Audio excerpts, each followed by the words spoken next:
నమస్తే welcome to our channel నేను సౌజన్య బీజేపీకి సంబంధించి ఏ రాష్ట్రాలకు సంబంధించిందైనా ఆ లోకల్ నాయకులకి అన్ని విషయాలు తెలుస్తున్నాయంటే తెలియదు అనేటువంటి సమాధానం వినిపిస్తోంది. ఆంధ్రప్రదేశ్కి సంబంధించి కనుక మనం మాట్లాడుకున్నట్లయితే ఏపీ బీజేపీ నాయకులు ఎవరికి కూడా టీడీపీ జనసేనతో పాటు బీజేపీ కూడా పొత్తు కలవబోతోందా అంటే ఏమో మాకు తెలియదు, అసలు ఏం జరుగుతుందో కూడా మాకు తెలియదు అనేటువంటి సమాధానాలు వినిపిస్తున్నాయి. అంటే అంతా కూడా ఢిల్లీలోనే నడుస్తున్న బీజేపీకి సంబంధించి నిర్ణయాలన్నీ కూడా ఏపీ బీజేపీ నాయకులకి ఎవరికి కూడా పొత్తుకు సంబంధించింది ఏమీ తెలియదా, ఏవి కూడా తెలియజేయట్లేదా ఏంటి? ఎంసన్కి సంబంధించి మనతో మాట్లాడడానికి, వారి విశ్లేషణని మనతో పంచుకోవడానికి ఈరోజు మనతో పాటు ఉన్నారు senior journalist, senior political analyst CS Rao గారు ఉన్నారు. వారితో మాట్లాడదాం. నమస్తే అండి. నమస్తే సౌజన్య. అంటే ఏదైనా నేషనల్ పార్టీ ఉంది అని అంటే రాష్ట్రానికి సంబంధించిన నాయకులు కూడా ఉంటారు కదా, వాళ్ళకి ఏది కూడా పలానా నాయకులతో లేదంటే పలానా పార్టీతో మనం మాట్లాడుతున్నాం, వీళ్ళు వస్తున్నారనేటువంటి ఇన్ఫర్మేషన్ నేషనల్ పార్టీ పెద్దలు ఎవరు చెప్పరా రాష్ట్ర నాయకులకి? జనరల్గా చెప్పాలి, ఎందుకంటే కానీ అలా ఏపీలో జరగట్లేదు. ఏపీ బీజేపీ నాయకులు ఎవరు కూడా పొత్తుకు సంబంధించి ఏం జరుగుతోంది, అసలు పొత్తుకు వెళ్తున్నారంటే ఏమో మాకు తెలియదు అనేటువంటి సమాధానం వినిపిస్తోంది. అది ఎంతవరకు కరెక్ట్? సో వాళ్ళు చెప్తున్న దాని ప్రకారం అసలు వాళ్ళకి ఢిల్లీ బీజేపీ పెద్దలంటే భయమా లేదంటే గౌరవమా అంటే నిజంగా తెలీదా లేకపోతే తెలియదని సమాధానం చెప్పమంటున్నారా? అది కూడా తెలిసి కూడా తెలియనట్టు యాక్ట్ చేస్తున్నారా? సో ప్రజాస్వామ్యంలో రాజకీయ పార్టీలు అనేది ప్రజలకు సంబంధించినటువంటి పార్టీలు అవి. ఒక పార్టీ పెట్టామంటే అది ప్రజలకు సంబంధించినటువంటి పార్టీ, ప్రజలకి వాళ్ళు ఖచ్చితంగా కట్టుబడి ఉండాలి, ప్రజల పట్ల వాళ్ళకి కన్సర్న్ ఉండాలి, ప్రజలు దృష్ట్యానే వాళ్ళు ఏదైనా నిర్ణయాలు కూడా తీసుకోవాలి. ఇక్కడ ఆంధ్రప్రదేశ్ బీజేపీకి సంబంధించి కనుక తీసుకుంటే పొత్తుకు సంబంధించినటువంటి అంశాలు, సీట్ల షేరింగ్కి సంబంధించినటువంటి అంశాలు రకరకాలుగా మీడియాలో వస్తూ ఉన్నాయి. కానీ ఇంత జరుగుతున్నప్పటికి కూడా ఆంధ్రప్రదేశ్ బీజేపీకి సంబంధించినటువంటి బీజేపీ అధ్యక్షురాలు పురంధరేశ్వరి, ఆ పార్టీ రాష్ట్ర కార్యదర్శి సత్యకుమారు ఇద్దరు కూడా అసలు మాకు ఏమీ తెలియదు, పొత్తులకు సంబంధించి ఏం మాట్లాడుకుంటున్నారో తెలియదు, అదంతా ఢిల్లీ బీజేపీ పెద్దలు చూసుకుంటున్నారు, మాకు ఎలాంటి సమాచారం లేదు, వాళ్ళు ఏం చెప్తే అది మేము వింటాము అని చెప్పి చెబుతున్నారు. జనరల్గా జరగాల్సింది ఏంటంటే రాజకీయ పార్టీల్లో ప్రజాస్వామ్యయుతంగా అయితే రాష్ట్రంలో ఉండేటువంటి పరిస్థితులే రాష్ట్ర కమిటీ జాతీయ స్థాయిలో ఉండేటువంటి పార్టీలకి ఇస్తారు. ఓకే. సో ఇక్కడ రాష్ట్రంలో ఎలాంటి పరిస్థితులు ఉన్నాయి, రాష్ట్రంలో ఎవరితో పొత్తు పెట్టుకోవాలి, ఒకవేళ పొత్తు పెట్టుకుంటే కనుక సీట్ల షేరింగ్ ఎలా ఉండాలి, ఏ సీట్లు కావాలి అనేది రాష్ట్రంలో ఉండేటువంటి రాష్ట్ర శాఖ అక్కడ జాతీయ స్థాయిలో ఉండేటువంటి దానికి అందజేయాలి. ఆ తర్వాత వాళ్ళు నిర్ణయం తీసుకుంటారు. సహజంగా అన్ని పార్టీలో జరిగేది ఏంటంటే రాష్ట్ర శాఖలు ఏదైతే ప్రతిపాదిస్తాయో ఆ ప్రతిపాదనని ఓకే చేస్తుంది జాతీయ స్థాయిలో ఉండేటువంటి పార్టీలు, జాతీయ స్థాయిలో ఉండేటువంటి కమిటీలు కూడా. సో బీజేపీ సంబంధించి బీజేపీ నేషనల్ కమిటీ ఉంది, అలాగే బీజేపీ పార్లమెంటరీ బోర్డు కూడా ఉంది. సో ఆ పార్లమెంటరీ బోర్డులో ఎన్డీఏలో భాగస్వామ్య పార్టీలు ఏమేమి తీసుకోవాలి అనేది నేషనల్ స్థాయిలో ఆలోచిస్తూ ఉంటారు. కానీ పొత్తుల విషయానికి వచ్చేటప్పటికి ఫస్ట్ ఏంటంటే ఆంధ్రప్రదేశ్ సంబంధించి ఈ పొత్తుల అంశం జరుగుతుంది కాబట్టి ఆంధ్రప్రదేశ్ సంబంధించినటువంటి రాష్ట్ర నాయకులు ఎవరైతే ఉన్నారో వాళ్ళు కలిసి మాట్లాడుకోవాలి ఫస్ట్, ఆ తర్వాత చేయాలి. కానీ ఇది రివర్స్లో ఉంది బీజేపీది.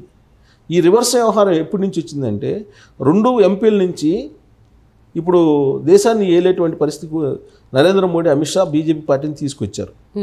2 ఎంపీల నుంచి ఈ స్థాయికి రావడానికి ప్రధాన కారణం ఏంది? వాజ్పేయి, అద్వానీ. ఇది అందరికీ తెలుసు, దేశ ప్రజలందరికీ తెలుసు, బీజేపీలో ఉన్న వాళ్ళకి అంతా బాగా తెలుసు.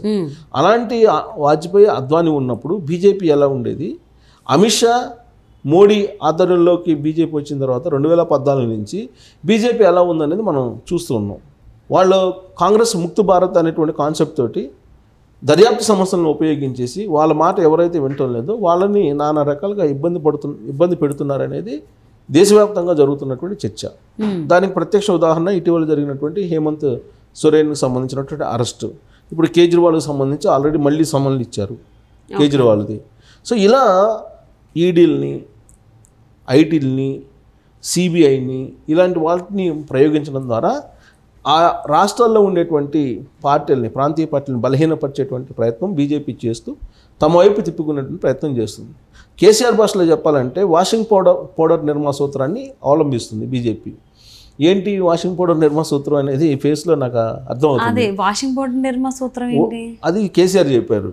ఏంటి సూత్రం అని అంటే ఏ పార్టీలో ఉన్నటువంటి అవినీతి పరులైనా సరే బీజేపీలో చేరితే వాళ్ళ మీద ఎలాంటి విచారణ కానీ ఎంక్వైరీ కానీ ఉండదు.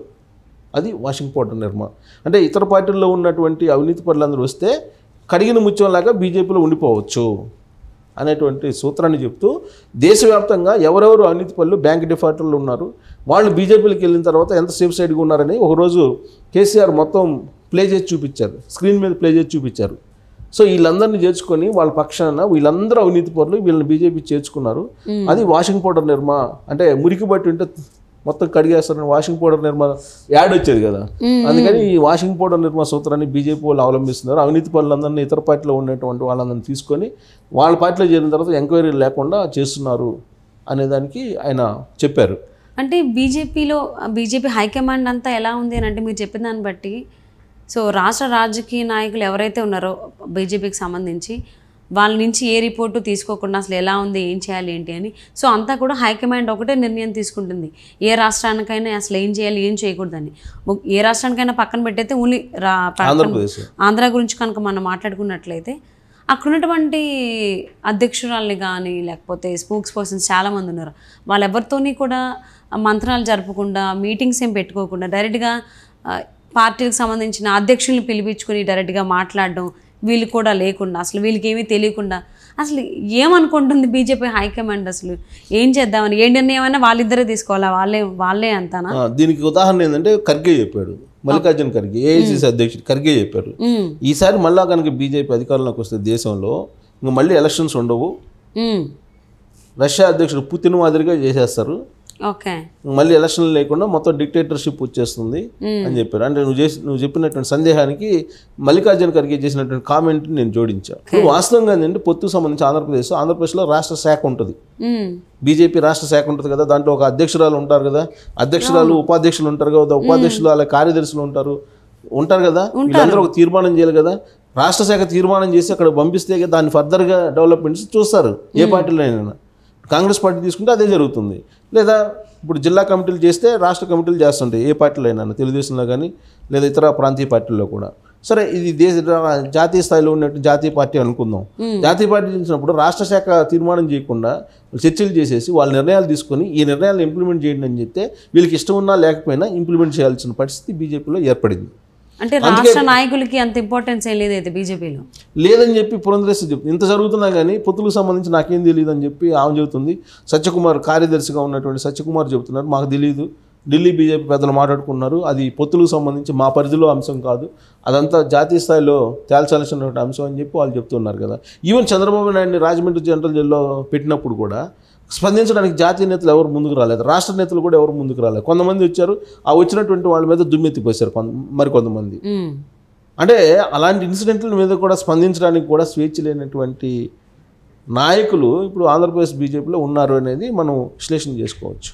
సో ఇప్పుడు పొత్తు ఉంది, పొత్తు అసలు ఎక్కడ ఉండాలి, ఏ సీట్లో ఉండాలి, ఎన్ని సీట్లు మనకు కావాలి, మన బలం ఎంత, ఇవన్నీ అంచనా వేసి పంపించాలి కదా జాతీయ స్థాయికి.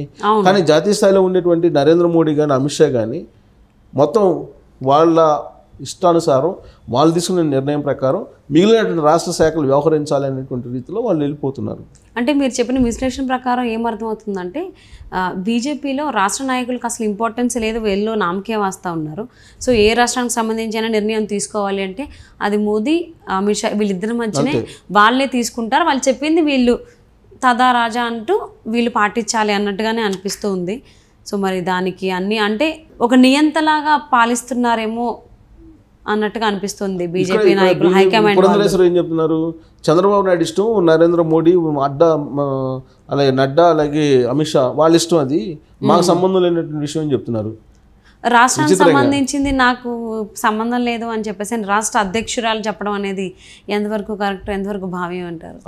అసలు బీజేపీలో ఏం జరుగుతుందో అసలు అర్థం కాదు, అసలు రాజకీయాలు సరిగ్గా అర్థం కాదు ఒక్కొక్కసారి. బట్ ఇప్పుడు బీజేపీ రాజకీయాలు ఎలా వెళ్ళబోతున్నా అసలు ఏందని నిజంగానే అర్థం కాకుండా ఉంది.